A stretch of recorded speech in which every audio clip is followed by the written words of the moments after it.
The overall goal of the following experiment is to measure the effects of different microenvironments on cellular functions of adherent cell types by exposing them in parallel to a diverse collection of combinatorial microenvironments.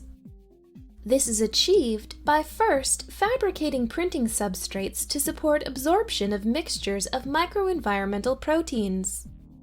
Next, master plates of microenvironmental proteins are prepared, which are used to print MEArrays using either a quill or capillary pin microarray printing robot.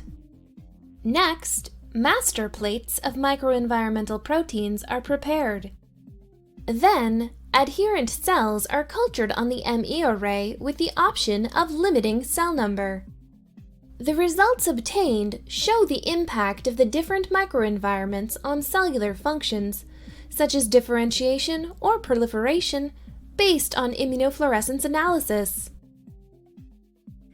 We first had the idea for this method when we wanted to quantify the effects of tissue microenvironments on human mammary stem cell fate decisions, but we realized that working in vivo was impossible.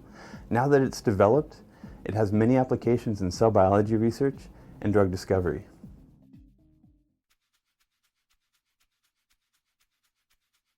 PDMS is used as a substrate that mimics stiffer tissues, as it is inexpensive, easy to prepare, and easy to print.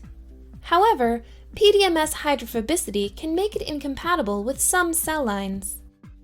When working with PDMS, don non-latex gloves, as latex can inhibit PDMS polymerization. To begin, in a disposable plastic cup, combine Silgard